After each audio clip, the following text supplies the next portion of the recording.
আমার স্বামী আবির আজ বিকেলে বিদেশ থেকে আসবে। 2 বছর সে প্রবাসী ছিল। শাশুড়িকে সকালে চা দিতে যাওয়ার সময় ঘরের বাইরে থেকে শুনতে পেলাম তিনি তার মেয়েকে বলছেন, জামাইকে বল হাসপাতালে একটা বেড খালি করতে। আমি হাসপাতালে ভর্তি হব, অন্তত সপ্তাহখানেক সেখানে থাকবো। আবির আসার পর সেখানে পাঠিয়ে দিবি। আগুন আর ঘি যেন কাছাকাছি না থাকে। তোর বাপ ওই মেয়েকে পছন্দ করে আবিরের সাথে বিয়ে দিয়েছিল, আবিরের পছন্দ ছিল না।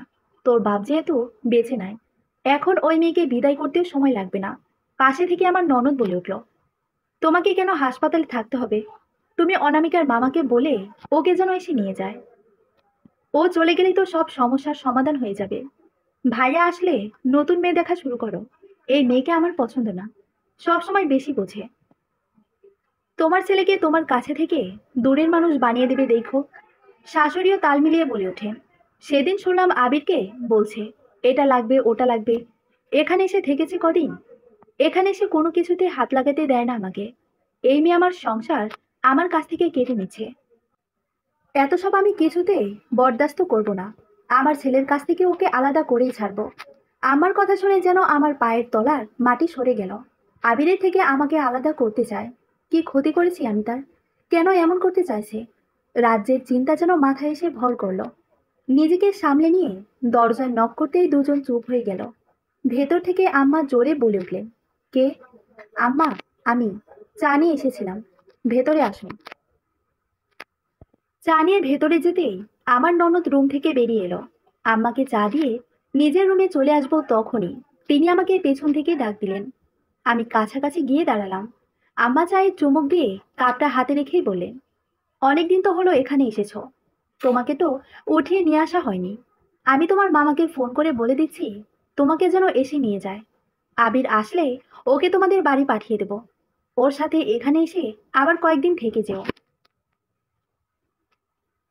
অনুষ্ঠান করে তোমাকে নিয়ে আসবো একেবারে, কিন্তু তার জন্য সময় লাগবে একটু। আমি বাধ্য মেয়ের মতো মাথা ঝাঁকালাম। আমার দুই সময়ে দুই রকম কথা আমার ভেতরে ঝড় তুলেছে। আবিরের সাথে আমার সংসার কি সত্যি ভেঙে যাবে? আমি তো আমাকে আমার মায়ের মতো ভালোবেসেছিলাম। ওনাকে দেখতে ইচ্ছে করলেই চলে আসতাম। উনিও আমার সাথে ভালোভাবে মিশতো, ভালোবাসতো আমাকে। কিন্তু হঠাৎ এত পরিবর্তন আমাকে যেন 10 তলা ছাদ থেকে নিচে ধাক্কা দিয়ে ফেলে দিচ্ছে। আমি অল্পতে ভেঙে গড়িয়ে যাওয়ার মেয়ে নয়, তবুও নিজের সংসারের কথা চিন্তা করে ভীষণ ভয় লাগছে আজ। আম্মার সাথে কথা শেষ করে নিজের রুমে চলে আসলাম। খুব কান্না পাচ্ছে আমার। আম্মার সাথে কি খোলামেলা কথা বলতে যাওয়া উচিত হবে? মা মারা যাওয়ার পর মামার বাড়িতে মানুষ হয়েছে। মামিও কোনোদিন স্বার্থ ছাড়া ভালো ব্যবহার করেনি। মামা অত্যন্ত ভালো মানুষ।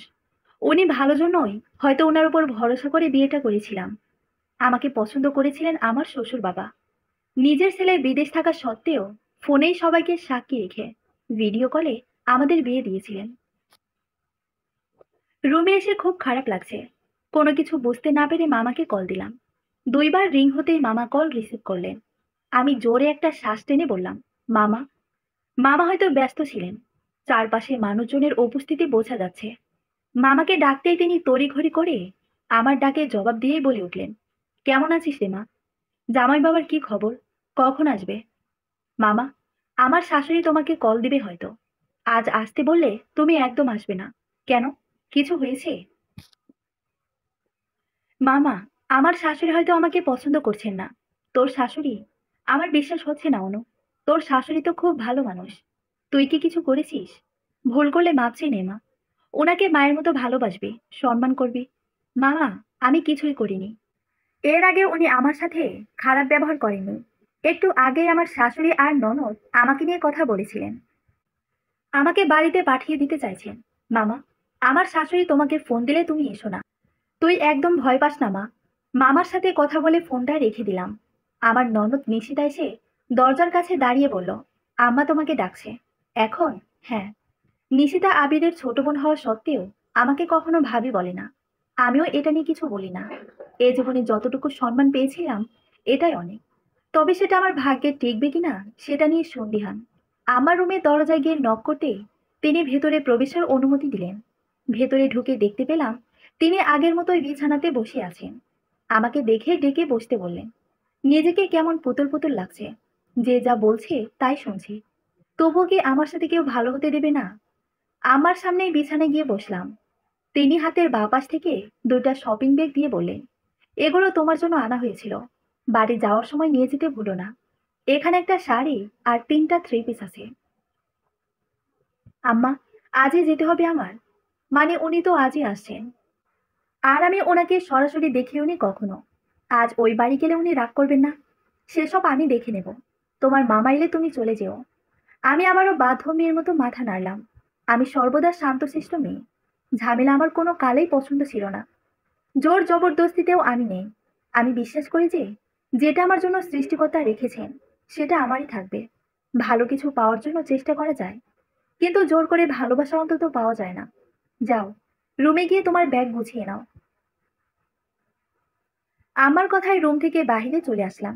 বের হতে দেখি 5-6 জন লোক বড় বড় ডালা করে সবজি, মাছ, মাংস নিয়ে এসেছেন। আম্মা বাহিরে এসে সবাইকে রান্নাঘর দেখিয়ে দিলেন। আমাকে ছাড়া সবাই এ বাড়িতে কত আনন্দ করবে ভাবতেই বুক ভারী হয়ে আসছে। নিজেই নিজেকে প্রশ্ন করলাম, আমাকে কি ভালোবাসা যায় না? কেন সবাই এত দূর দূর করে আমাকে? নিজের জন্য বরাদ্দকৃত রুমে এসে জামা কাপড় সব গুছিয়ে ব্যাগে নিলাম ঠিকই, কিন্তু মামাকে আগে থেকে বলে রাখায় নিশ্চিন্ত ছিলাম মামা আসবে না। সবাইকে দেখাতে ব্যাগটা গুছিয়ে নিলাম। ব্যাগ গুছিয়ে খাটের পাশে রেখে দিলাম। বাড়িতে কোথায় কি হচ্ছে সেটা দেখতে থাকলাম।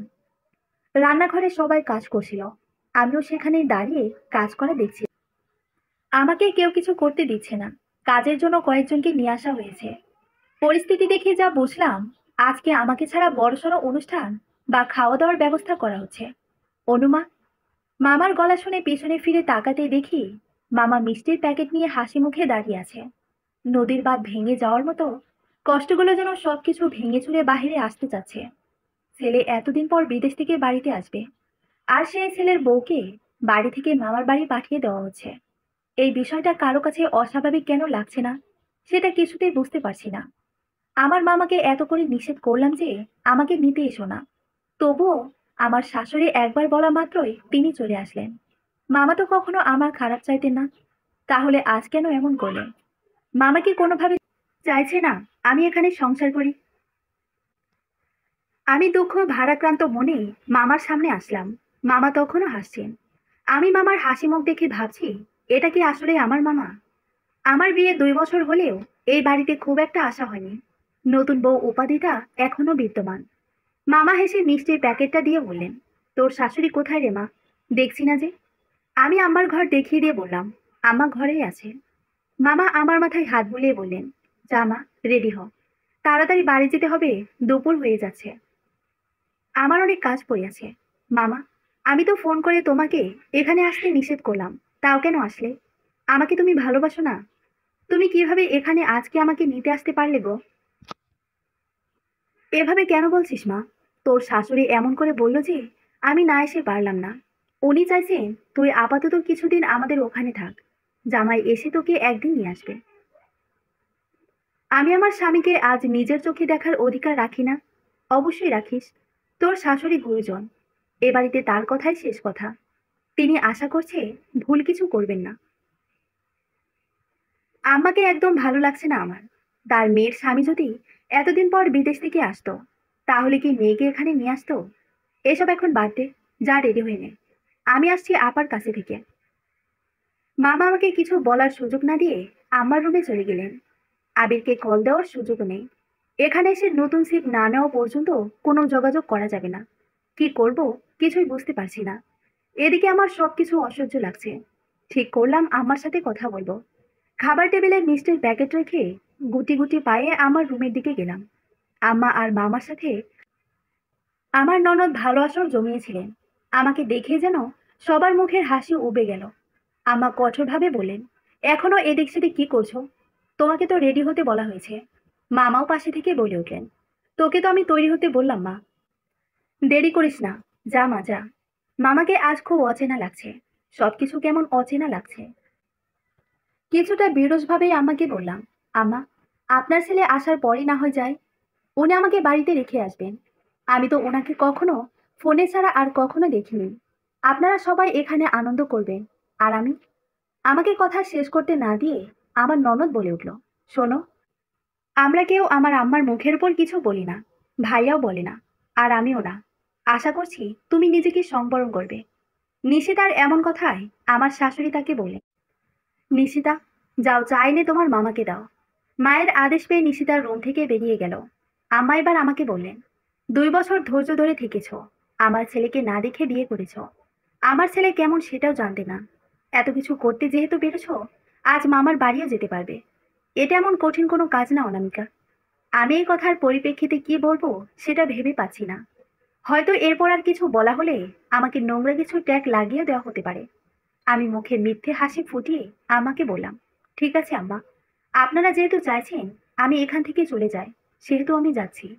আমার মা ছোটবেলায় আমাকে ছেড়ে চলে গেছে। বাবাও বিয়ে করে আমাকে পর করেছে। মামা মামিও আমাকে বিয়ে দিয়ে পর করে দিয়েছে। আপনারা প্লিজ আমার হয়ে থেকে যাবেন। আমার শুধু একটু ভালোবাসা চাই। আমি তৈরি হয়ে নিচ্ছি। রুমে এসে তৈরি হয়ে নিলাম তাড়াতাড়ি করে। বাড়ির একটা মানুষও যেহেতু চায় না আমি এখানে থাকি, সেখানে যুদ্ধ করে তো আর টিকে থাকা যাবে না। যুদ্ধ করে টিকে গেলেও সময় অতিবাহিত করা কঠিন হবে। একা ভালো থাকা গেলেও অনেকের মাঝে এভাবে এই পরিস্থিতিতে থাকা যায় না। তৈরি হয়ে ব্যাগ টেনে রুমের বাইরে নিয়ে আসতে আমার রুম থেকে সবাই বেরিয়ে এলো। রান্নাঘরের ওখানে থাকা মহিলাগুলো কেমন হাসছে। হাসি দেখে শরীরের মধ্যে কেমন একটা করে উঠছে। আমার হাতে ব্যাগ দেখে মামা এগিয়ে এসে ব্যাগটা নিজের হাতে নিল। আমাকে হাসি মুখে বলে বাড়ির বাইরে গাড়ি ঠিক করতে চলে গেলেন। আমিও সবার কাছ থেকে বিদায় নিয়ে বের হলাম। বাড়ি থেকে বের হয়ে আসার সময় বুঝলাম সবাই যেন হাঁপ ছেড়ে বাঁচল। সবার মুখে জিতে যাওয়ার হাসি লেপ্টে আছে। মামা গাড়ি ঠিক করে দাঁড়িয়ে আছে। গাড়িতে গিয়ে উঠে পুরো বাড়িটাই একবার চোখ বুলিয়ে নিলাম। এই বাড়িতে কি আমার আশা আর হবে? গাড়িতে মামার সাথে কথা বলার আর রুচি হলো না। মামা নিজেই একা একা অনর্গল এটা ওটা বলে গেলেন। আমি শুধু মাঝে মাঝে হুঁ হ্যাঁ করলাম। বাড়ির প্রায় কাছাকাছি এসে মামা বলল, শোন মা, নিজের সাথে যাই হয়ে যাক না কেন, কখনো মন খারাপ করবে না। খারাপ কিছু হলেও সেটাই ভালো কিছু আছে নাকি সেটা দেখবি। আমি বাহিরের দিকে তাকিয়ে উঠে বললাম, মামা, আজ আমার বাড়ি ছেড়ে আসায় কোন ভালোটা হলো বলতে পারো? মামা আমার দিকে তাকিয়ে নিম্ন স্বরে বললেন, তুই কাঁদছিস? না তো, তোর চোখে পানি। তাহলে হয়তো মন ভেঙেছে। সংসার ভাঙতে কতটুকু দেরি সেটা বুঝতে পারছি না। আমি তো শুধু মন দিয়ে সংসারটাই করতে চেয়েছিলাম মামা, তোমরা সেটাও করতে দিলে না।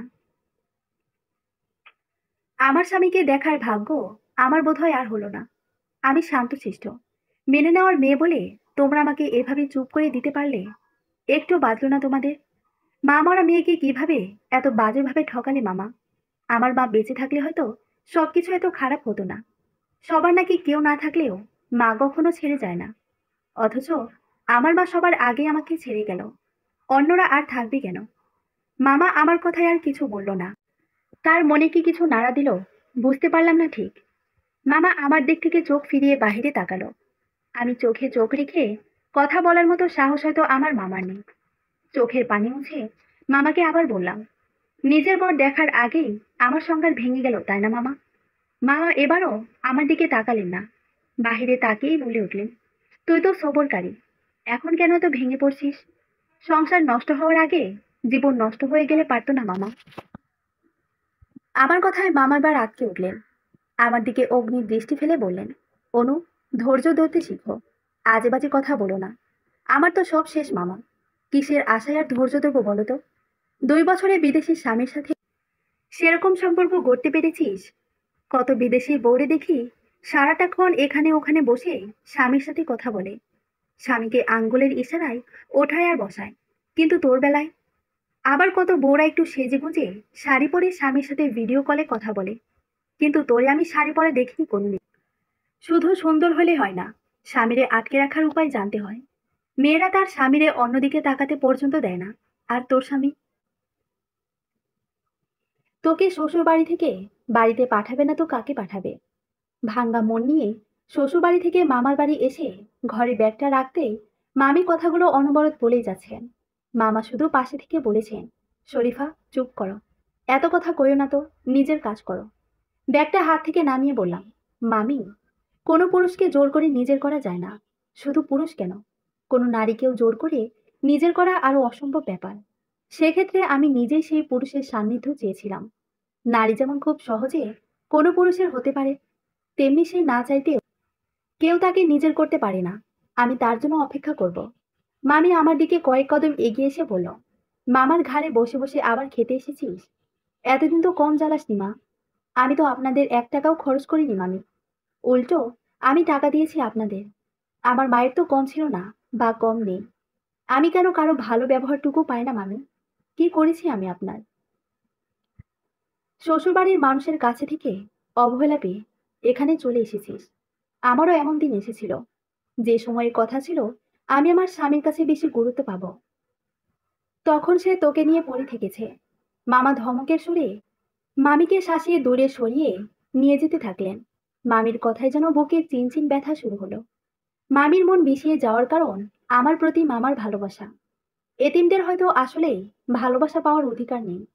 সৎ মায়ের অবহেলা দেখে মামা এ বাড়িতে নিয়ে এসেছিলেন। আমার এখানে আসার কারণে মামি এতগুলো বছর আমাকে সহ্য করেছেন। আমাকে চুপ থেকে মামি আবার বলে উঠলেন, ভেবেছিলা এবার বুঝি এসবের পাট চুকিয়ে শান্তিতে থাকবো? না, আবার এসে হাজির। মামির কথার উত্তরে আসলে আমার আর কিছুই বলার নেই। শুধু মনে মনে সৃষ্টিকর্তাকে বললাম, আল্লাহ, আমার মাকে তো নিয়ে নিয়েছো, এবার কথা আর কষ্ট সহ্য কর হিম্মতটুকু নিও না দয়া করে। এটাও যদি হারায়, তাহলে নিজের মনটাকে আমি আর বাঁচিয়ে রাখতে পারবো না। একটা দীর্ঘশ্বাস ফেলে নিজের রুমটায় চলে গেলাম। দরজা খুলেই দেখলাম আমি ও বাড়িতে যাওয়ার সময় যেভাবে রেখে গিয়েছিলাম ঠিক ওভাবেই আছে। আমার রুমে কারো আসার প্রয়োজন পড়েনি। আমি থাকতেও কখনো কারো প্রয়োজন পড়তো না। রুমটা পরিষ্কার করার কাজে লেগে পড়লাম। সব কাজ শেষ করতে করতে প্রায় বিকেল হয়ে গেলে গোসল সেরে বিছানায় গা এলিয়ে দিলাম। ফোনটা হাতে নিতেই অচেনা নম্বর থেকে 2বার কল এসেছিল। ব্যালেন্স চেক করে দেখলাম সেখানে মিস কল দেওয়ার টাকাও নেই। বিকাশ থেকে রিচার্জ করে নম্বরটায় কল ব্যাক করলাম। রিং হতেই অপর পাশ থেকে কেউ কল রিসিভ করলো। ফোন রিসিভ হতেই সালাম দিলাম। ওপাশ থেকে ভরাট পুরুষালী গলায় কেউ বলে উঠল, আপনি অনামিকা বলছেন? জি বলছি। আপনি কে? আমি কোরিয়ার থেকে বলছি। আপনার নামে একটা পার্সেল এসেছে, বড়সড় একটা পার্সেল। ভেতরে কি আছে সেটা বলতে পারছি না, এসে ওটা নিয়ে যাবেন। আমার নামে পার্সেল, তাও আবার বড়সড়? বিষয়টা আমাকে উদ্গ্রীব করে তুলল। কে পাঠালো আমাকে পার্সেলটা? নিজের প্রশ্নগুলো দমিয়ে বলে উঠলাম, কোথা থেকে এসেছে এটা? কে পাঠিয়েছে? প্রেরকের নাম লেখা আছে? অ্যাঁ, ইংরেজিতে কোনো পেজের নাম লেখা হয়তো। মানুষের নাম নাই বাবু। তাড়াতাড়ি নিয়ে যাও, সব দেখতে পাবা। ঠিক আছে। লোকটা ওপাশ থেকে কলটা কেটে দিতেই যেন চিন্তাটা বেড়ে গেল। ফোনটা রাখতে দেখি মামি দরজার পাশে দাঁড়িয়ে। ওনার মুখটা দেখে আমার মুখটা মলিন হয়ে গেল। এই মানুষটাকে আমি না চাওয়া সত্ত্বেও কষ্টে রেখেছি। আমি কার ওপর জুলুম করছি। আমাকে কিছু না বলতে দেখে মামি বলে উঠলেন, বিকেল হয়ে গেছে, কটা খেয়ে উদ্ধার করলেও তো করতে পারেন। আপনার মামা এসে আবার আমার উপর চড়া হবে। বাড়ির সব দোষ তো সবসময় আমারই হয়। মামির দিকে তাকিয়ে মিথ্যে হাসির চেষ্টা করে বললাম, আমাকে ভালোবাসা যায় না, তাই না মামি? ভালোবাসা গেলে কি আর আমার মা আমাকে ছেড়ে চলে যেত? চিন্তা করবেন না, আমি না চাওয়া সত্ত্বেও যে আপনার কষ্টের কারণ হয়েছি না। এই কষ্টে আমি আর আপনাকে রাখবো না। আমি আমার জন্য একটা আলাদা বাড়ি করব। আমার একলা জীবন একাই পার করব। আমি চাই না আমার জন্য কেউ অসুখী হোক। আর কয়েকটা দিন একটু সহ্য করে নিন মামি। কথাটা তো আবেগে বলে দিলাম। আমার কি আসলে এই মানুষগুলোকেও ছেড়ে থাকতে হবে? নিজের উপর নিজেরই মায়া হচ্ছে। এই মানুষটার ভালোবাসা পেতে শাড়ির আঁচল ধরে পিছন পিছন ঘুরতাম। কখনো আদর করে কোলে নিত, আবার কখনো চোখেও দেখতো না। আমার কথায় মামির মুখটা যেন আরেকটু কালো হয়ে গেল। আমার কথায় দমে গেলেন উনি। কি জানেন, আমার দিকে চোখ রেখেই বললেন, পরে গিয়ে উদ্ধার করবেন, আপাতত খেয়ে নেন, বিকেল হয়ে গেছে। বিছানা থেকে উঠে আলমারি থেকে বোরখাটা বের করতে করতে বললাম, আমার বিরিয়ানি খেতে ইচ্ছে করছে। কোরিয়ার থেকে কল এসেছিল, আমার নামে নাকি কিছু একটা এসেছে। ওগুলা আনার সময় রেস্টুরেন্ট থেকে খেয়ে আসবো। আপনি বাড়িতে এসেছেন জন্য আপনার মামা গরুর মাংস আর খিচুড়ি রান্না করতে বলেছিল। খুব কষ্ট হয়েছে রান্না করতে। ওগুলো খেয়ে যেখানে যাওয়ার সেখানে যান, না খেয়ে এক পাও বাইরে যেতে পারবেন না। যখন যেটা ইচ্ছে সেটা করতে পারবেন না এ বাড়ি থেকে। মামির কথায় বেশ অধিকার বোধ বুঝতে পারলাম। এই মহিলাকে আমি 20 বছরেও চিনে উঠতে পারলাম না। কেমন মানুষ উনি, কেন এক এক সময় এক এক আচরণ করেন। বোরখাটা বিছানার উপর রেখে বললাম, ভালো তো বাসেন না, শত্রু ভাবেন। সে মেয়ের খাওয়া বা না খাওয়া নিয়ে এত চিন্তা কেন আপনার? এত ভাবতে হবে না আমাকে নিয়ে। আমার জন্য আমার আল্লাহ যথেষ্ট। মামি আর কোনো কথা না বলে দ্রুত পায়ে আমার হাত ধরে খাবার টেবিলে নিয়ে আসলেন। চেয়ার টেনে নিজে ঠেলে বসিয়ে দিলেন। নিজেই একা একা খাবার প্লেট দিয়ে বকবক করতে থাকলেন। আমি ওনার দিকে এক পলকে চেয়ে রইলাম। এই মানুষটা আমাকে অনাদর করলেও হয়তো একটু হলেও এই এতিম মেয়েটার মায়ায় জড়িয়েছে। নইলে শত্রুকে কি হাত ধরে টেনে এনে খাবার খেতে দেয়? এই মানুষটা কি জানে তাকে আমি আমার মায়ের আসনে বসিয়ে রেখেছি? আমার পালক মা। কুরিয়ার থেকে বাড়ি ফিরতে ফিরতে প্রায় সন্ধ্যা। শুধু বড়সড় একটা পার্সেল না, একটা ট্রলি ব্যাগ নিয়ে আসতে হয়েছে ওখান থেকে। রিক্সা বাড়ির সামনে নিয়ে আসতে হয়েছে। রিক্সাওয়ালা নিজেই ট্রলি ব্যাগটা আমার রুম পর্যন্ত দিয়ে গিয়েছে। ভাড়া মিটিয়ে রুমে এসে বোরকা খুলে ফ্রেশ হয়ে নিই। ওয়াশরুম থেকে দেখি মামি এসে বিছানায় এসে বসেছেন। আমার রুমে মামিকে দেখে কৌতূহলের সরে বললাম, কি মামি, আমার মায়া কি বেশি টানছে? চোখে হারাচ্ছেন আমাকে? মামি আমার দিকে বিরক্ত মুখে চেয়ে রইলেন। সামনে ট্রলি ব্যাগটা নিয়ে বসে আছি। এটা লক করে পাঠানো হয়েছে, আর সেটাও পাসওয়ার্ড দিয়ে খুলতে হবে, তাছাড়া খুলবে না। বসে বসে ভাবছি লকটা খুলবো কিভাবে। যে এসব পাঠিয়েছে তার কোনোভাবে পাসওয়ার্ড জানিয়ে দেওয়া উচিত ছিল। কয়েকবার চেষ্টা করে যখন আনলক করতে পারলাম না, তখন ওভাবেই রেখে দিলাম। মামি লাগেজটা নিজের দিকে এগিয়ে নিয়ে চেষ্টা করছে, কিন্তু শেষমেশ তিনিও ব্যর্থ হলেন। পরাজয় স্বীকার করতে বাধ্য হলেন। আনলক করতে না পেরে মামি ক্ষণকাল চুপ করে থেকে বললেন, কি আছে এর ভেতরে বলতো? হতে পারে এর ভেতরে কয়েক খণ্ড করা লাশ আছে। আজে বাজে কথা বলবি না। আমার এখানে থাকতে আপনার বিরক্ত লাগছে না মামি? আমাকে তো আপনার সহ্য হয় না। মামি আমার কথায় কোনো জবাব না দিয়ে বিছানা ছেড়ে উঠে চলে যেতে চাইলে আমি খপ করে অত্যাচারী শাশুড়ির মতো হাত ধরে ফেললাম। মামির মুখটা কেমন মলিন হয়ে গেছে এতক্ষণে। মামিকে টেনে বিছানায় বসিয়ে হাত ধরে বললাম, আমাকে দেখতে না পারার মিথ্যে অভিনয় আপনি কেন করেন মামি? আপনার অভিনয় ঠিকঠাক হয় না। আপনার এই কঠোর আচরণেই অধিকার বোধ দেখিয়ে ফেলেন, যেটা ভালোবাসা থেকে আসে। মামি আমার কোনো কথার জবাব দিল না, শুধু ছোট করে বলল, ছেলে হয়ে জন্মালি না কেন? ছেলে হলে অন্তত আজীবন রেখে দিতে পারতাম। পেলে পুষে এত বড় করে অন্যের হাতে দিতে হতো না। কার মুখে কি শুনছি আমি? মামি আর কিছু বলছে না। ইচ্ছেতে কিংবা ভুল করে কথা খারাপ করে ভুল করে ফেলেছে বলে মনে হচ্ছে হয়তো তার। আমি আবার বলে উঠলাম, মেয়ে হয়ে জন্মেছি, এত বছর জ্বালিয়েছি, আর জ্বালাতন সহ্য করতে হবে না, সুন্দর না? আপনার তো খুশি হওয়ার কথা মামি। ছেলে হলে নিজে তো জ্বালাইতামই, সাথে বিয়ে করে বউ বাচ্চা সহ জ্বালাতাম। তখন তো আরো বড় শত্রু হয়ে যেতাম। মামি আবার রাগী স্বরে হুঙ্কার দিয়ে বললেন, মুখ দিয়ে কি মিষ্টি কথা বেরোয় না? অন্যের কথা তো ভালো মেয়ের মতো মুখ বুজে সহ্য করিস, আর আমার সাথে কেমন আচরণ করিস দেখ, নিজেই দেখ। তুই আমার শত্রু হবি না তো কে হবে? ছেলে হইলে এরকম করে পিছনে লাগতে আসতি না।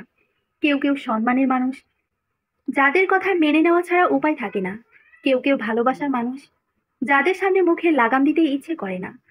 আমার কথায় মামির মুখে হাসি ফুটে ওঠে। এই প্রথমবারের মতো এই মানুষটার মুখে এত সুন্দর স্নিগ্ধ হাসি দেখতে পেলাম। এ যাবৎ তার কঠোর ব্যবহারে আমি অভ্যস্ত ছিলাম। মানুষটা আমাকে ভালোবাসতো, সেটা টের পেতাম, কিন্তু কখনো ধরা দিত না। মামির দিকে এগিয়ে বসে বললাম, মিসেস শরীফা, আপনার হাসি সুন্দর। এই হাসি দিয়ে কি আমার মামাকে বশ করে রেখেছেন? তুই এত কষ্ট মজা করতে পারছিস কিভাবে অনু? মামির সাথে এসব নিয়ে কথা বলার আর সাহস হলো না আমার। কষ্টকে পাত্তা দিলে সে আরো বড় আকার ধারণ করবে। যতটুকু সম্ভব নিজেকে ভালো রাখার চেষ্টা করে যাওয়া। কারো কপালে সংসারের সুখ নাই থাকতে পারে, অন্য ভালো কিছু তো থাকবে। সৃষ্টিকর্তা আগে থেকেই সব ঠিক করে রেখেছেন, শুধু আমাদের মেনে নিতে হবে। কি হলো, চুপ করে আছিস কেন? মামির কথায় ফিরে তাকালাম। বিছানা ছেড়ে উঠে নিজেই বললাম, এসব নিয়ে কথা বলতে একদম ভালো লাগছে না মামি। বাইরে থেকে আসছি, ঘরে ভালো লাগছে না। মামিকে রেখে বাইরে চলে আসলাম। চারপাশ অন্ধকার হতে শুরু করেছে। বেশ খানিকটা হয়েও গেছে। বাড়ির সামনে সুপারি গাছ কেটে বসার জায়গা বানানো হয়েছে। সেখানে গিয়ে পা ঝুলিয়ে বসলাম। কিছু দূরের মেইন রোড কিছুক্ষণ পরপরই ডাক ছেড়ে কেমন হর্ন বাজিয়ে ট্রাক আর বাস যাচ্ছে, সেগুলো আনমনে দেখছিলাম। হঠাৎ পাশে মামি এসে বসলো, সেটা বুঝতে পারলাম। বাড়িতে মামি ছাড়া আর কেউ ছিল না। মামা রাতে বাড়ি ফিরবে। মামি ভেবে আর না তাকিয়ে রাস্তার দিকেই তাকিয়ে রইলাম। হঠাৎ পুরুষালী কণ্ঠে কেউ বলে উঠল, কেমন আছিস অনু? গলা শুনেই যেন ছিটকে পড়লাম আমি। অন্ধকারে মুখ স্পষ্ট দেখতে পাচ্ছিলাম না। বসা থেকে সোজা হয়ে দাঁড়িয়ে আছি আমি। গলা শুকিয়ে কাঠ হয়ে গেছে মনে হচ্ছে। কাপা কাপা গলায় বললাম, কে? কে আপনি? আমার কথার সাথে সাথেই সেই পুরুষও বসা থেকে উঠে দাঁড়ালো। লম্বা আর বিশাল দেহী মানুষটা আমার দিকে এগিয়ে আসতে লাগলে আমি বাড়ির দিকে পিছিয়ে যেতে থাকলাম। বাড়ির দিকে দৌড় দেব এমন সময় সে বলে উঠল, প্লিজ দাঁড়িয়ে যাও অনু। আমার পা যেন এবার রীতিমতো কাঁপাকাঁপি শুরু করেছে। নিজেকে সামলে নিতে ব্যতিব্যস্ত হয়ে পড়লাম। পুনরায় প্রশ্ন ছুড়লাম, কে আপনি? রাতের বেলা এখানে কি করছেন? লোকটা সোজা সাপটা জবাব দিল, আমি রিহেম। রিহেম? কে রিহেম? তোর ভাই। আমার ভাই? আমার কোনো ভাই নেই। তুই মানিস আর না মানিস, আমাদের দুজনের শরীরে তো একই রক্ত বইছে। আমার মায়ের একটা সন্তান আর সেটা হচ্ছে আমি। তোর বাবার তো একটা সন্তান না। আমার কোনো বাবা নেই। বাবা ছাড়া কেউ পৃথিবীতে আসতে পারে না। আমার বাবা অনেক আগেই মারা গেছে। আমি যখন এ বাড়িতে আসি তখনই মায়ের সাথে বাবাকে কবর দিয়ে এসেছি। আর আমি হয়তো আপনার চেয়ে বয়সে বড় হব, তাই আপনি করে বললে খুশি হব। আপনার সাথে তুই করে কথা বলার মতো সম্পর্ক নেই আমার। পারবো না আমি। তুই চাইলে আমি তোকে আপা বলতে পারি, কিন্তু আমি কখনোই বলবো না। আমার আশেপাশে যেন আপনাকে কোনোদিন আর না দেখি। আমার মামা মামি যদি জানতে পারে আপনি এখানে এসেছেন, তাহলে আপনাকে আস্ত রাখবে না। হঠাৎ মামির গলা শুনতে পেয়ে সামনে দাঁড়াও মানুষটা বলে উঠল, আপা, বাবা অসুস্থ, তোকে দেখতে চেয়েছে, তাই আমি আজ এখানে এসেছি। আমার কোনো বাবা নেই, আপনি আসতে পারেন। আমি নিজেই আর এক মুহূর্ত দাঁড়িয়ে না থেকে সেখান থেকে চলে আসলাম। আমার বাবা পরিচয়ের মানুষটার কথা আমি কখনো কানে নিতেও চাই না। ওই মানুষটা আমার একটা সুন্দর জীবন শেষ করে দিয়েছে নিজের হাতে। আমি ভেতরে প্রবেশ করার পরেই বাইরের মানুষটা সেখানে দাঁড়িয়েছিল। এটা আমার মায়ের গুণধর স্বামীর ছেলে, আমার ভাই নয়। আমার তো কেউ নেই পরিচয় দেবার মতো। বাড়ির মধ্যে আমাকে দেখতে পেয়ে মামি দরজার সামনে থেকে চিৎকার দিয়ে বলে উঠলেন, ঘরে আয়, তোর ওই চাবি আমি খুলে ফেলেছি। এক প্রকার দৌড়ে ঘরে এসে দেখি মামি সত্যি সত্যি ওটা আনলক করেছে। তাড়াতাড়ি সেদিকে এগিয়ে গেলাম আমি। মামি তালাটা আনলক করতে পারলেও ব্যাগের চেইনটা এখনো খোলেনি। আমাকে এগিয়ে আসতে দেখে মামি মুখে হাসি লেপটে বলেন, পাসওয়ার্ড 4টা 1 দেওয়া। অবাক হয়ে জিজ্ঞেস করলাম, আপনি কিভাবে জানলেন? হঠাৎ করে দিয়েছি, আর খুলে গেল। জলদি দেখ ভেতরে কি আছে। আমার চেয়ে আপনি দেখছি বেশি এক্সাইটেড মামি। কথা না বলে তাড়াতাড়ি খুলে দেখ। আমি আর দেরি না করে ব্যাগের চেইনটা খুলে ফেললাম। ওপরের অংশটা সরিয়ে দিতেই আমি অবাক। মামি আবারও হাসতে হাসতে বলে উঠল, দেখেছিস, আমি বলেছিলাম না যে বিয়ের শপিং হয়তো। কিন্তু এসব কে দিবে মামি? জামাই হয়তো দিয়েছে। উনি দিলে এখানে আজকেই কিভাবে দিবেন এগুলো? আমার মনে হচ্ছে এটা অন্য কারো কাজ। অন্য কেউ। কে দিবে এত টাকার জিনিস? 2-3 দিনের মধ্যে তোমার ডিভোর্সের কাগজ চলে যাবে। সিগনেচারটা করে দিও। তোমার কাবিনে যে টাকা দেওয়ার কথা ছিল সেটা আবির পাঠিয়ে দেবে। শাশুড়ির কথার পৃষ্ঠে বলে উঠলাম, আপনারা কি আমার সাথে মজা করছেন? ইচ্ছে হলো ছেলেকে বিয়ে দিলেন, আবার ছেলেকে ডিভোর্স করানোর জন্য উঠে পড়ে লেগেছেন। বিয়ে আর ডিভোর্স কি হাতের মোয়া নাকি? ছেলেকে বিয়ে দিয়েছেন কেন? মেয়ে হয়ে আরেকটা মেয়ের সংসার কেন ভাঙছেন? ছেলেকে বউ ছাড়া রাখতে চাইলে বিয়ে দিতে হতো না। আমি আপনার ছেলেকে ডিভোর্স দেব না। দেখি কিভাবে সে আমাকে ছাড়ে। ওপাশ থেকে শাশুড়ি ধমকের সুরে বলে উঠলেন, তুমি কি আমাকে তেজ দেখাচ্ছ অনু? আমি তোমার বড়, আমার সাথে এভাবে কথা বলবে না। আমার এতক্ষণে মনে হচ্ছে আপনাকে এতদিন সম্মান দিয়ে ভুল করেছি। আপনি সম্মানের যোগ্য নন। আপনাকে সম্মান করা একদম উচিত হয়নি আমার। থাপ্পড় দিয়ে গাল ফাটিয়ে দেব আমি তোমার। বাবা মা শিক্ষা দেয়নি? ও শিক্ষা পাবে কোথা থেকে? জন্মে তো মাকে খেয়ে ফেলেছ। এতিমদের আবার শিক্ষা আছে নাকি? আপনার বাবা মা ছিল না? আমি না হয় ভালো শিক্ষায় শিক্ষিত হতে পারিনি, কিন্তু আপনি, আপনি এত অশিক্ষিত মানুষের মতো কথা বলছেন কেন? এ বাড়িতে আসার সময় আমি সব মেনে নিয়েছিলাম। কিছুক্ষণ আগেও ভেবেছিলাম আমার সাথে হয়তো আপনারা প্র্যাঙ্ক করছেন। এতক্ষণে বুঝলাম মনের কোণে যে সুখ ও আশা জেগেছিল সেটা ভুল। তোমাকে তো আগে থেকে আমার পছন্দ ছিল না। মিনকে শয়তান তুমি। আমি মানুষ ভুল চিনি না। এতদিন ভালো সাজার নাটক করেছেন, এখন আসল পরিচয় বেরিয়ে এলো। আপনার আসল চেহারা তো অনেক আগেই বেরিয়ে এসেছে। আমি আগে ভাবতাম জোর করে কোনো কিছু করা উচিত না, জোর করে অন্য কিছু পাওয়া গেলেও ভালোবাসা পাওয়া যায় না, তাই এতদিন চুপচাপ ছিলাম। এখন বুঝতে পারছি ভালো থাকার দায়িত্ব নিজেকেই নিতে হবে। কি করবে তুমি? কি করার যোগ্যতা আছে শুনি? আপনার ছেলেকে আমার কাছ থেকে দূরে রাখুন, দেখুন পারেন কিনা। ওনার সাথে আর কথা না বাড়িয়ে কলটা কেটে দিলাম। ফোনটা রেখে পাশের চেয়ারটায় ধপ করে বসে পড়লাম। তার মানে এগুলো ও বাড়ির কেউ পাঠায়নি। মামি তখনও চুপচাপ সেখানে দাঁড়িয়ে আছে। তিনি হয়তো আমাকে এভাবে কারোর সাথে কথা বলতে শোনেননি। আমি কারোর সাথে বলেছি কিনা সেটাও মনে করতে পারছি না। আজ এই পরিস্থিতিতে এসে মনে হচ্ছে আমার এ বাড়ি ছেড়ে আসা উচিত হয়নি। ভালো মানুষের আসলেই ভাত নেই। মেনে নিতে নিতে একদিন আর নিজের ইচ্ছে বলতে কিছু থাকে না। এখন মনে হচ্ছে ভালোবাসা পাওয়ার জন্য হয়তো সবার মন রাখা জরুরি নয়, নিজেকে সহজলভ্য করা উচিত নয়। মামি এতক্ষণে আমার কাছাকাছি এসে বসলেন। চেয়ার শুধু আমাকে টেনে বিছানার দিকে এগিয়ে নিয়ে হয়তো আজ প্রথমবারের মতো তিনি আমাকে জড়িয়ে ধরলেন। আমার হৃদস্পন্দন বেড়েছে, ভেতর থেকে কান্না ঢেলে আসতে চাইছে। বারবার বুক কেঁপে উঠছে, ফুপিয়ে উঠছি আমি। মামি আমার মাথায় হাত বুলিয়ে দিতে দিতে বলে উঠলেন, কাঁদিস না মা। মামির কথায় এবার আমার কষ্টগুলো যেন বাঁধ ভেঙে বেরিয়ে এলো। মামির কোমর শক্ত করে জড়িয়ে ধরে বুকে মাথা রেখে শব্দ করে কান্না করে উঠলাম। আমি আর কিছুতেই নিজেকে শক্ত রাখতে পারছিলাম না।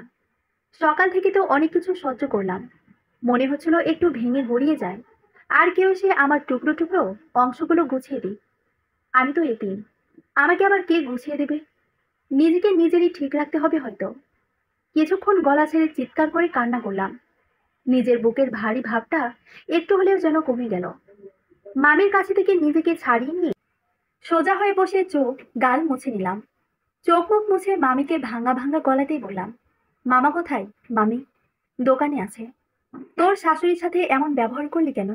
তুই না ধৈর্যশীল মেয়ে? তুই তো তখন বললি তোর শাশুড়ি নাকি সম্মানের মানুষ, তাই ওনার কথা মেনে নিয়ে চলে এসেছিস। মামি কথাগুলো বলে আমার দিকে তাকালো। আমি নীরব স্বরে বললাম, আমার কথা শুনে আপনার মনে হলো মামি উনি এখনো সেই সম্মানের জায়গা ধরে রাখতে পেরেছেন? কি হয়েছে খোলসা করে বলতো। আর কি বলবো মামি, নদী ভাঙনের মতো আমার সংসার ভাঙতে চলেছে। কি বলেছে উনি? 2-3 দিনের মধ্যে ডিভোর্সের কাগজ আসবে। তোর মামাকে একবার ফোন কর। মামাই তো আমাকে নিয়ে এসেছে। আমি কতবার নিষেধ করেছিলাম মামাকে যেতে। বলেছিলাম, মামা আমার শাশুড়ি কল দিয়ে যেতে বললে আসার প্রয়োজন নেই। মামা তবুও গিয়েছিল আমাকে নিয়ে আসতে। কল লাগা তুই ওনাকে। আমার আর কারোর সাথে কথা বলার রুচি হচ্ছে না মামি। মামির হাতেই ফোনটা ধরিয়ে দিয়ে বললাম, আমি কাল সকালে ওই বাড়িতে যাব মানে। আমার সংসার আমাকে বুঝে নিতে হবে। আমি কেন সবকিছু হারাবো? কি দোষ আমার? মামাকে কল করার প্রায় আধা ঘন্টা পরই মামা বাসায় ফিরলেন। মামি এমন করে বাসায় ফিরতে বলেছে যে মামা আর দেরি করতে পারেনি। আমি তখন দেয়ালের সাথে হেলান দিয়ে চোখ বন্ধ করে বসে আছি। মামি পাশেই বসে আছেন। বাহির থেকে মামার গলা শোনা যাচ্ছে। মামি দৌড়ে গিয়ে বাড়ির গেট খুলে দিলেন। দুজনে আমার রুমের দিকেই আসছে। মামি আগে আগে রুমে ঢুকলো, মামাও সাথে সাথে প্রায় এলেন। আমার মুখের অবস্থা দেখে এক প্রকার আঁতকে উঠে জিজ্ঞেস করলো, কি হয়েছে? কান্না করছে কেন? আমাকে কিছু বলার সুযোগ না দিয়ে মামি নিজেই বলে উঠলেন, অনুকে তুমি এ বাড়িতে কেন নিয়ে এসেছো? অনু নাকি তোমাকে কল দিয়ে নিষেধ করেছিল যেতে, তবুও কেন ওকে নিয়ে এসেছো তুমি? মামা আমার দিকে একবার তাকিয়ে আবার মামির দিকে তাকালেন, শক্ত গলায় বললেন, তাতে তোমার কি? তুমি ওর সাথে খারাপ ব্যবহার করেছো? মামিও তেজি গলায় বলে উঠলেন, আমি তো ওর ছোটবেলা থেকেই ওকে দেখতে পারি না, আজ আর নতুন কি? মামা মামিকে আর কিছু না বলে বিছানার পাশে বসলেন। নরম স্বরে আমাকে বললেন, কি হয়েছে মা? কেঁদেছিস কেন? মুখে তার ছেলের হাসি ফুটিয়ে বললাম, কি হবে মামা, সংসার ভাঙার আনন্দে একটু কান্না করেছি। তুই এখনো এটা নিয়ে বসে আছিস? কাঁদবো না? না, থাকা উচিত না। সংসার ভাঙা এত সহজ মামা? আরে বাবা, সংসার ভাঙবে কেন? মামি এগিয়ে এসে ভ্রু কুঁচকে বলে ওঠে, এই, তুমি ওকে মিথ্যে সান্ত্বনা একদম দেবে না। তুমি ওকে বাড়ি থেকে নিয়ে এসেছো কেন সেটা বলো। আমি মামার দিকে সোজা হয়ে বসে বললাম, আমি নিষেধ করার পরও ওখানে আজ কেন গেলে মামা? কেন আমার সংসারটা ভাঙতে তুমিও সাহায্যের হাত বাড়িয়ে দিলে? মামা আমাদের দুজনের দিকে একবার করে তাকিয়ে বলল, কি হয়েছে তোদের, বলবি আমাকে? এত হাইবাই হয়ে যাচ্ছিস কেন তোরা? অনুর শাশুড়ি কল করেছিল। উনি বলেছেন 2-3 দিনের মধ্যে ডিভোর্সের কাগজ পাঠিয়ে দেবে। মামির কথায় যেন মামার আকাশ ভেঙে পড়ল। মামির কথা শেষ হতেই তিনি চিল্লিয়ে উঠে বললেন, কি কি বলছো তুমি? মাথা ঠিক আছে? আপা কেন এসব বলবেন? বলেছে তো। উনি বলার পরে তোমাকে কল দেওয়া হয়েছে। মামির এবারের কথায় মামা কিছুক্ষণ চুপ করে রইলেন। আমি আর কিছু বলছি না। কেন জানি না আর কোনো অনুভূতি এখন অনুভূত হচ্ছে না। চুপচাপ মুখে কলুপ এঁটে বসে কিছুক্ষণ পর পর দীর্ঘ নিঃশ্বাস ফেলছি। মামা কিছুক্ষণ মৌন থেকে নীরবতা ভেঙে বললেন, আমি কি তবে ভুল করলাম? মিথ্যা কথা বিশ্বাস করলাম? কিন্তু উনি এমনটা কেন করলেন? আমি আর মামি যেন এবার নড়ে চড়ে বসলাম। তার মানে মামাকে মিথ্যা বলা হয়েছে। আমি আর মামি একে অপরের দিকে কিছুক্ষণ দেখলাম। মামি আমার দিক থেকে নজর ফিরিয়ে নিয়ে বললেন, কে বলেছেন উনি? মামা মেঝের দিকে তাকিয়ে আছেন। বেশ অন্যমনস্ক দেখাচ্ছে মামাকে। মামি আমারও জিজ্ঞেস করলেন, তোমাকে কল করে উনি কি বলেছিলেন? মামা মামির দিকে না তাকিয়ে আমার দিকে তাকিয়ে নিজেই প্রশ্ন ছুড়লেন, আমি কি তবে তোর সংসার ভাঙলাম? মামা বেশ স্পষ্টভাবে বললেন, আমাকে ঠকানো হয়েছে। তুই ফোন রাখার পর তোর শাশুড়ি কল দিয়েছিল। প্রথমে তোর ননদ কথা বলে তোর শাশুড়ির সাথে কথা বলতে বলল।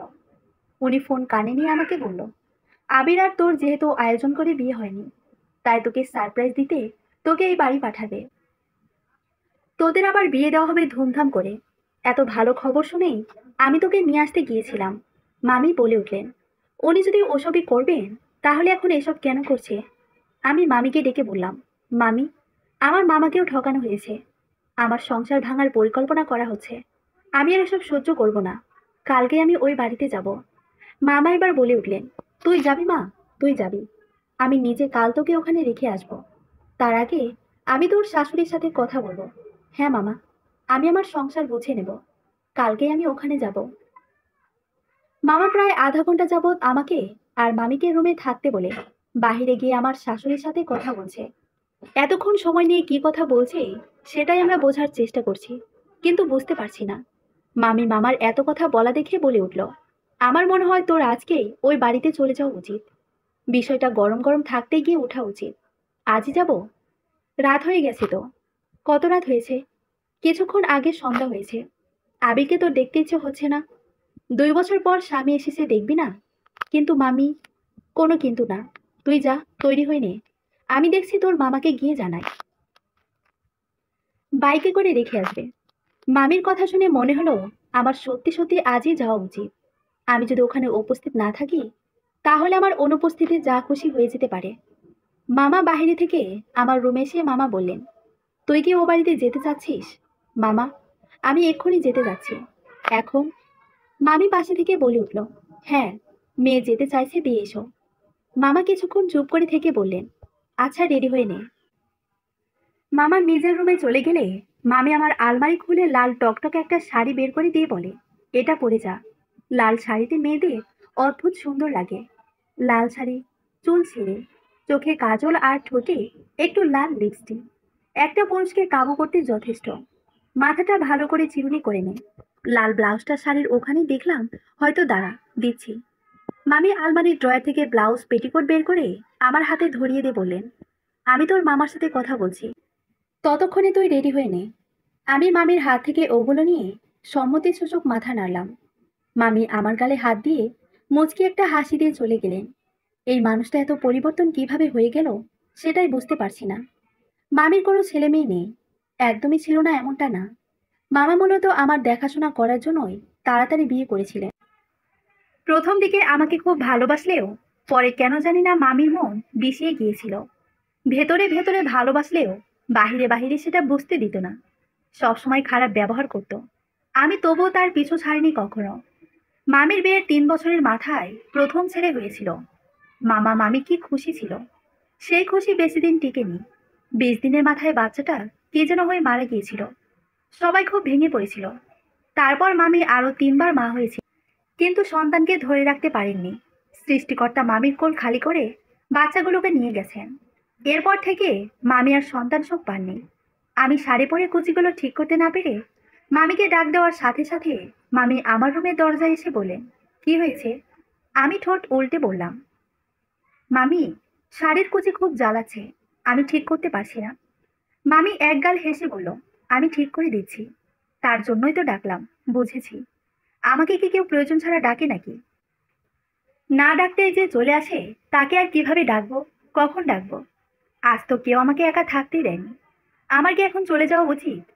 মা কি মেয়ের উপর বেশিক্ষণ রাগ করে থাকতে পারবে? যেখানে মেয়েটা জেদি, রাগী, একগুঁয়ে স্বভাবের। আয়, এদিকে আয়, কুচি ঠিক করে দিই। শাড়িও তো ঠিক করে পরিসনি, আমি পরিয়ে দিচ্ছি। আমি এত সেজেগুজে তো যাচ্ছি, আমার সংসার টিকবে তো? আবির আমাকে মেনে নেবে তো? আল্লাহ ভরসা। কোনো চিন্তা করিস না, শুধু কোনো কিছুতে হার মানবি না। তোর শাশুড়ি খুব ভালো মানুষ।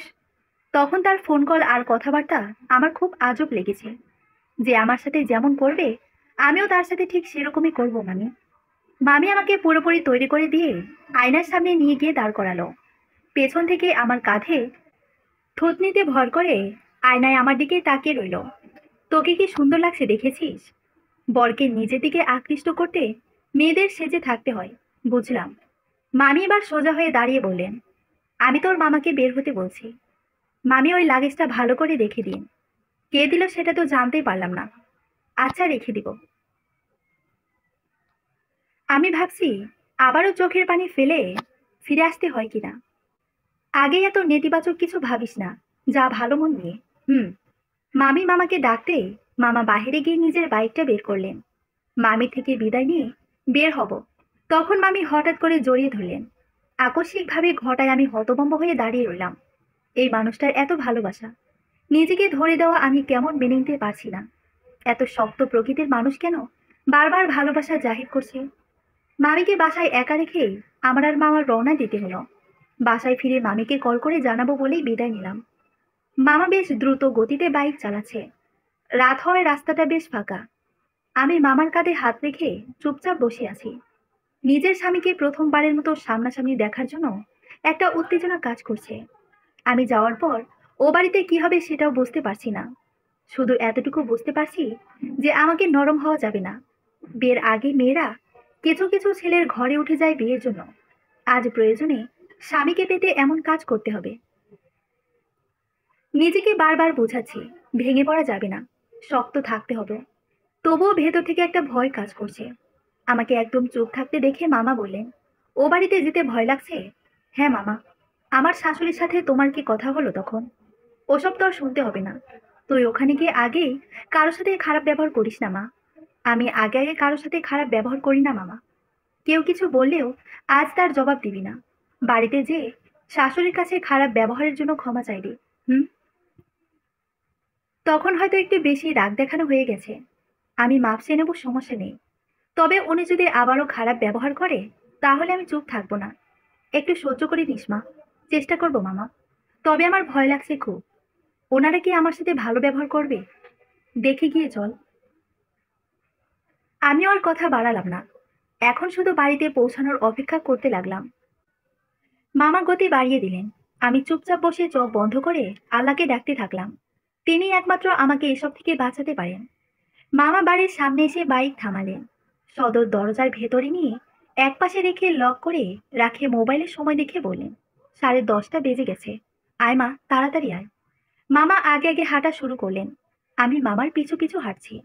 বুকের ভেতরটা কেমন যেন করছে। অতিরিক্ত ভয়ে পেটের নাড়িও কাছে। বেশ বুঝতে পারছি, হাঁটার শক্তিও পাচ্ছি না। মনে হচ্ছে এক্ষুনি মাথা ঘুরে পড়ে যাব। এ বাড়িতে এর আগেও এসেছি, কিন্তু এমন কখনো হয়নি। মামা গিয়ে দরজার সামনে দাঁড়ালেন। আমার দিকে তাকিয়ে মুচকি হাসি দিয়ে বলল, আমার মার মুখ এমন কাদো কাদো লাগছে কেন? মামা, আমার ভয় লাগছে। ধুর মেয়ে, কিছু হবে না, সাহস রাখ।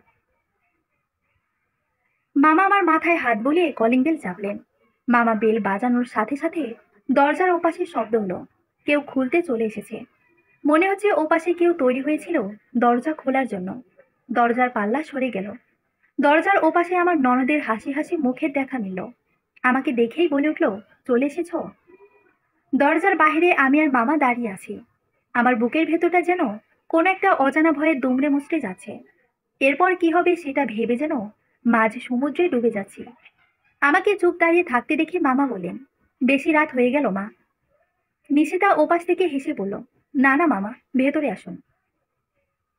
মামা ভেতরের দিকে গেলে নিশিতা এবার আমার হাত ধরে ভেতরে টেনে নিয়ে দরজা আটকে দিয়ে বলল, তোমাকে কিন্তু দারুণ লাগছে, একদম নতুন বউ বউ লাগছে। নিশিতার কথায় যেন আমার মাথার উপর দিয়ে গেল। সকলের ব্যবহারের সাথে যেন আকাশ পাতাল পার্থক্য। সকালের সেই মানুষটার সাথে এখনকার মানুষের কোনো মিলই দেখছি না আমি। আমি তখনও থ মেরে দাঁড়িয়ে আছি, নিশিতার দিকে পলক্ষীন চোখে তাকিয়ে ভাবছি, মানুষের কত রং, তাই না? আমাকে চুপ করে দাঁড়িয়ে থাকতে দেখে নিশিতা বলে উঠল, এভাবে দাঁড়িয়ে থাকবে, ভেতরে যাবে না? এসো এসো। নিশিতা এবারও আমার হাত ধরে টেনে ভেতরে নিয়ে এলো। বাড়িতে যেন জমজমাট আয়োজন। বাসায় আম্মার আর নিশিতা ছাড়াও কয়েকজন রয়েছে। আমাকে দেখে আমার দিকে একজন এগিয়ে এসে আমার শাশুড়িকে ডেকে বললেন, আপা, তোর ছেলের বউ তো চলে এসেছে, দেখ, লাল টুকটুকে বউ এসেছে বাসায়। আমার শাশুড়ির রুমে উকি দিয়ে দেখলাম মামা আর আম্মা কথা বলছেন। আমাকে চেয়ারে বসানো হলো। চারপাশের সবকিছু যেন স্বপ্ন স্বপ্ন লাগছে। সবাই আমাকে নিয়ে এত ব্যস্ত হয়ে পড়েছে কেন, কিছুই বুঝতে পারছি না। আমাকে রেখে নিশিতা নিজের রুমে গিয়ে আবার ফিরে এসে বলল, চলো আমার রুমে যাই। কিন্তু কি হয়েছে, আমি কিছুই বুঝতে পারছি না। কি করছো তোমরা? কিছুই করছি না, আপাতত তবে করব। এখন আমার রুমে চলো জলদি। নিশিতা আমাকে তার রুমে নিয়ে এসেছে অনেকক্ষণ আগে। আমাকে আবার প্রথম থেকে তৈরি করে দিচ্ছে। আরেকটা নরম লাল টকটকা শাড়ি পরিয়ে দেওয়া হয়েছে। সাজিয়ে দেওয়া হচ্ছে প্রথম থেকে। আগে শুধু হালকা লিপস্টিক দেওয়া থাকলেও এবার যেন কিছুই বাদ গেল না। নিশিতা ছোট্ট একটা আয়না আমার সামনে ধরে বলল, দেখো তো কেমন লাগছে। আয়নাটা নিজের মুখের ঠিক সামনে ধরায় পুরো মুখ সেখানে দেখা যাচ্ছে। এর আগে কখনো আমার এরকম ভারী সাজে সাজা হয়নি। আমাকে সাজলে যে এত সুন্দর লাগবে এটাও কখনো ভাবিনি। নিজের দিক থেকে নিজেই যেন চোখ ফেরাতে পারছি না। নিশিতা আমাকে চুপ থাকতে দেখে বলে উঠল, আমার ভাইয়া আজ তোমার উপর থেকে চোখ ফেরাতে পারবে না। একদম পরি লাগছে তোমাকে। বুঝতে পারছি না তুমি বেশি সুন্দর নাকি আমি বেশি সুন্দর করে সাজাতে পারি। আমি নিশিতার কথার পরিপ্রেক্ষিতে কোনো কথা না বলে মামা কোথায় জিজ্ঞেস করলাম। নিশিতা পূর্বের মতোই একগাল হেসে বলল, মামা তো আমার সাথে দেখা করে কথা বলেই চলে গিয়েছে।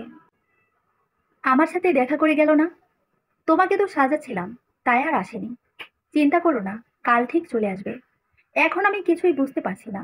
আবিরকেও বাড়িতে কোথাও দেখিনি আসার পর থেকে। এদিক ওদিক কয়েকবার খুঁজেও তাকে এক পলকের জন্য দেখতে পাইনি আমি। নিশিতা আমাকে বসিয়ে রেখে বলল, দাঁড়াও, আম্মাকে ডেকে নিয়ে আসি। আম্মা তো তোমাকে এই সাজে দেখার জন্য অধীর আগ্রহে অপেক্ষা করছে। আমি অবাক হয়ে জিজ্ঞেস করলাম, কি হচ্ছে এসব নিশিতা? আমি কিছুই বুঝতে পারছি না। সকালে আমাকে বাড়ি থেকে চলে যেতে বললে, আবার এখন নিজে থেকে সাজিয়ে দিচ্ছ। আম্মাও নাকি দেখার জন্য অপেক্ষা করছে। আবার এদিকে আবিরকেও দেখছি না। নিশিতা একগাল হেসে বলল, এখন এসব ভুলে যাও। কি হচ্ছে সেটা শুধু দেখতে থাকো। আমি যাই, বাইরের সবাইকে এখন বিদায় করি, অনেক রাত হয়ে গেছে। তুমি এখানে বসো। নিশিতা, প্লিজ এরকম করো না। আমি সবকিছু জানতে চাই। সকাল থেকে আমার সাথে সব অদ্ভুত ঘটনা ঘটছে। বললাম তো, এখন কিচ্ছু বলবো না। নিশিতা আর কিছু না বলে রুম থেকে চলে গেল। রুমে আর কেউ নেই। একাই বসে ভাবতে থাকলাম, কি হচ্ছে আমার সাথে। হঠাৎ মনে পড়লো আসার পর আমি মামিকে কল করিনি। তাড়াতাড়ি করে ব্যাগ থেকে ফোনটা বের করলাম। মামিকে কল দেওয়ার সাথে সাথে মামি কল রিসিভ করলো। কল রিসিভ করেই বলে উঠল, কে যেন যাওয়ার সময় বলে গেল ও বাড়িতে গিয়েই কল দেবে। সরি মামি, মানুষ এভাবে ভুলে যায়, তাই না? প্লিজ মামি, সরি প্লিজ। এ বাড়িতে সবাই যা শুরু করে দিয়েছিল যে আমি সব ভুলে গিয়েছিলাম। মনে হতেই আপনাকে কল দিয়েছি।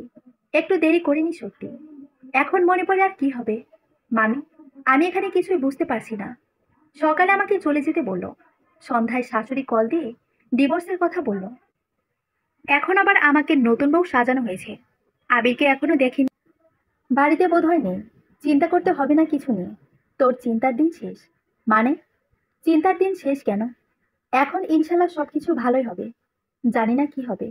ও, মামা গিয়েছে? হ্যাঁ, তার থেকেই তো সব শুনলাম। তুই তো ভুলে গিয়েছিস আমাকে। ভুলিনি মামি, খুব মনে রেখেছেন। আচ্ছা শোন, এখন থাক মা, আমরা কাল সকালে চলে আসব। আমার চিন্তা হচ্ছে মামি, চিন্তার কিছু নেই। হুম, আচ্ছা রাখলাম। ঠিক আছে। ফোন রাখার সাথে সাথে নিশিতা আর আমার রুমে প্রবেশ করলো। আমার মুখোমুখি হতেই আমার নিজেকে খুব ছোট লাগছে। সন্ধ্যায় কত খারাপ ব্যবহার করলাম। শাশুড়ি মুখোমুখি হতেই আমার লজ্জা লাগছে, কিন্তু আমার তো কিছু করার ছিল না। দেয়ালে পিঠ ঠেকে গিয়েছিল আমার। আমি দুজনকে আসতে দেখে মাথা নিচু করে অপরাধীর মতো বসে রইলাম। আম্মা এসে আমার পাশে বসলেন। আমি তখনও মাথা নিচু করে বসে আছি।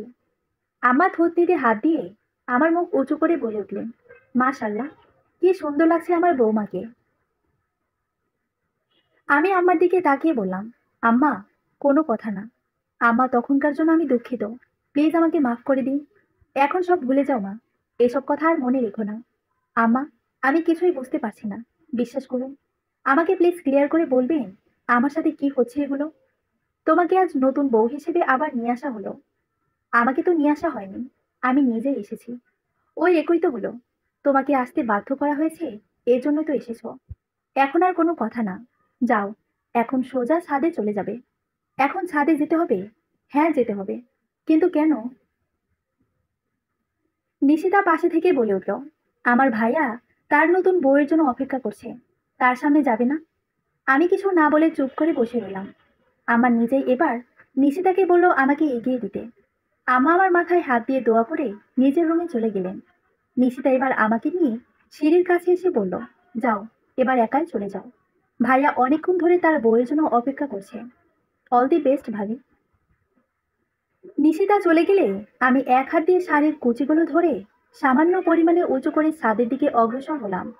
ছাদে পা রাখতে বুঝলাম বাম পাশে একজন দাঁড়িয়ে আছে। বেশ উঁচু লম্বা পুরুষটি বিশালাকার দেহের অধিকারী। পুরুষটি রেলিংয়ে হাত দিয়ে বাহিরের দিকে তাকিয়ে আছে। আমার পায়ের শব্দ পেতেই তিনি আমার দিকে ফিরে তাকালেন। ছাদের এপাশটায় স্বল্প আলোর ঝাড়বাতি লাগানো হয়েছে। আলো নিচে আর জ্বলছে। এক পা দু পা করে এগোচ্ছি, আর আমার হৃদস্পন্দন বাড়ছে। আমাকে এগোতে দেখে সামনে দাঁড়ানো পুরুষটিও আমার দিকে এগিয়ে আসতে শুরু করলো। আমরা দুজন একে অপরের সামনে দাঁড়িয়ে আছি। এতদিনের হাজার হাজার মাইল দূর থেকে জয় করে আমরা আজ সামনাসামনি দাঁড়িয়ে। ওনার মুখের দিকে তাকাতেই দেখলাম উনি আমার দিকে মুগ্ধ চোখে চেয়ে আছেন। আমি চোখ নামিয়ে নিয়ে দাঁড়িয়ে রইলাম। আমার ভীষণ অস্বস্তি লাগছে এভাবে দাঁড়িয়ে থাকতে। লজ্জা লাগছে ভীষণ। নীরবতা ভেঙে তিনি বলে উঠলেন, কেমন আছো অনু? আমি চোখ তুলে চাইলাম। আমার চোখ টলমল করছে। এখনো বিশ্বাস করতে পারছি না আবির আমার সামনে দাঁড়িয়ে। এই মানুষটা সত্যি আমার সামনে দাঁড়িয়ে। আবিরের প্রশ্নে কোনো জবাব না দিয়ে বলে উঠলাম, আপনি একটু ছুঁয়ে দেখি। আপনাকে আমার বিশ্বাস হচ্ছে না। কেমন সব স্বপ্ন স্বপ্ন লাগছে। মনে হচ্ছে এখনই ঘুম ভেঙে যাবে আর স্বপ্নটা ভেঙে যাবে। আপনাকে প্লিজ একটু ছুঁয়ে দেখি। আমার কথায় মুচকি হাসে আবির। এক ঝটকায় আমাকে বুকে টেনে নেয়। আলতো করে জড়িয়ে নেয় আমাকে। যে নারী নিজের পুরুষের বুকে মাথা ঠাঁই পায়, সে নারী ভাগ্যবতী হয়। মা হারানোর পর নিজেকে কখনো ভাগ্যবতী মনে হয়নি। আজ আবার নতুন করে নিজেকে ভাগ্যবতী মনে হচ্ছে। ওনার বুকে মাথা রেখে চুপচাপ চোখ বন্ধ করে দাঁড়িয়ে আছে। নীরবতা ভেঙে তিনি বলে উঠলেন, অনু, নিচে যাবে না? মাথা না তুলেই নরম স্বরে বললাম, হুম, আরেকটু এভাবে থাকি। এই, তোমার লজ্জা লাগছে না? আজকে যাতে দেখলে তাকে জড়িয়ে ধরে থাকতে। আমার বর, আমি জড়িয়ে ধরে রাখবো, তাতে কার কি সমস্যা? আপনার সমস্যা হলে আমি সেটা দেখব না। আচ্ছা তাই। হঠাৎ ওনার বুক থেকে মাথা তুলে বললাম, আমাকে সকালে মামা বাড়ি পাঠিয়ে দেওয়া হয়েছিল কেন বলুন তো? আবির হাসতে হাসতে বলে ওঠে, সেটা জানার জন্য রুমে যেতে হবে। আমার সুন্দরী বউকে আলোতে একটু দেখার জন্য মনটা আনচান করছে। 2 বছর কম সময় না। বিয়ে করে বউয়ের টানে এতদিন আসেননি। আমি এখন তাড়াতাড়ি রুমে যাব না। যাবে না? উহু, যাব না। সত্যি যাবে না? আপনাকে মিথ্যে বলতে যাব কেন? এতদিন এই আমার মায়ায় আসেনি। আজ ভালোবাসা উতলে পড়ছে। সারাদিন কান্না করিয়ে এখন এসেছেন প্রেম দেখাতে। আমার অনুর কি রাগ হয়ে গেল? বলেই পাজা কোলে নিয়ে সিঁড়ির দিকে এগোতে লাগলো আবির। আমি ভয়ে শক্ত করে 2 হাত দিয়ে তাকে ধরে রইলাম। আবির ধীরে ধীরে সিঁড়ি বেয়ে নিচে চলে এলো। রুমের দরজার সামনে দাঁড়িয়ে বলল, চোখ বন্ধ করো। কেন? সারপ্রাইজ আছে। কি সারপ্রাইজ? আরে আমাদের বাসর ঘর হয়েছে। এবার চোখ বন্ধ করো। ঘর সাজানো হয়েছে। বন্ধ করবে তুমি? আচ্ছা, করছি। আমি যখন চোখ খুলতে বলবো তখন খুলবে। এর আগে চোখ খোলা যাবে না, ঠিক আছে? আচ্ছা। আমি চোখ বন্ধ করে নিলাম। আবির আমাকে কোলে নিয়েই এক হাত দিয়ে দরজা খুলল। দরজা বাম বাহু দিয়ে ঠেলে সরিয়ে ভেতরে প্রবেশ করলো সে। আমি যতটুকু বুঝলাম, ঘরটা তাজা ফুল দিয়ে সাজানো হয়েছে। ফুলের গন্ধে পাচ্ছিলাম। আবির আমাকে আস্তে করে মেঝেতে দাঁড় করিয়ে দিয়ে বলল, এখানে চুপ করে দাঁড়িয়ে থাকো। আমি না বলা পর্যন্ত চোখ খুলবে না। আমি মাথা ঝাঁকিয়ে সম্মতি জানিয়ে চোখ বন্ধ করে দাঁড়িয়ে রইলাম। কান সজাগ থাকায় বুঝতে পারলাম আবির আলমারি খুলে মুহূর্তের মধ্যেই আবার বন্ধ করলো। তুমি কি আজীবনের জন্য আমার হবে?